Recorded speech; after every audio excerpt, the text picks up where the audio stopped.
Code படம் பார்த்துட்டு நான் வந்து விஜய் சாருக்கு கால் பண்ணேன்.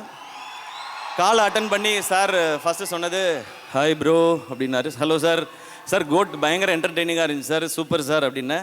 தேங்க்ஸ் ப்ரோ அப்படின்னாரு. சார் எதுக்கு சார் தேங்க்ஸ் சொல்கிறீங்க? எனக்கு இந்த படத்தில் உங்களோட இருந்தது ஒரு ஸ்பெஷல் மூமெண்ட் சார், அது எனக்கு ரொம்ப மெமரபுளாக இருக்கும். இல்லை ரொம்ப ஸ்வீட்டாக வந்து நீங்கள் இந்த பண்ணி கொடுத்தீங்கல்ல, நான் உங்களுக்கு எத்தனை முறை முடியுமோ அத்தனை முறை நான் தேங்க்ஸ் சொல்லிகிட்டே இருப்பேன்னு அவ்வளவு ஸ்வீட்டாக சொன்னார்.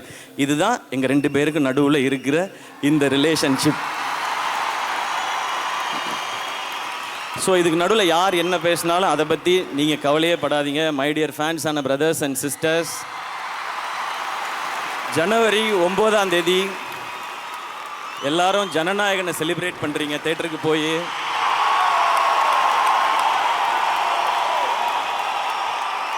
முப்பத்தி 3 வருஷம் இண்டஸ்ட்ரியில் நம்மளெல்லாம் என்டர்டெயின் பண்ண ஒருத்தர் லாஸ்ட் ஃபிலிம்னு சொல்லியிருக்காரு. அதை 9ஆம் தேதி என்டர்டெயின் பண்ணுறோம், அதை போய் நம்ம செலிப்ரேட் பண்ணுறோம்.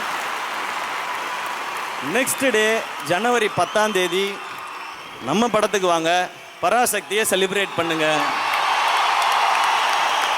நான் இன்னமும் கிளியராக சொல்கிறேனே, எவன் என்ன வேணால் சொல்லட்டும், என்னை பொறுத்த வரைக்கும் இந்த பொங்கல் அண்ணன் தம்பி பொங்கல், அவ்வளோதான்.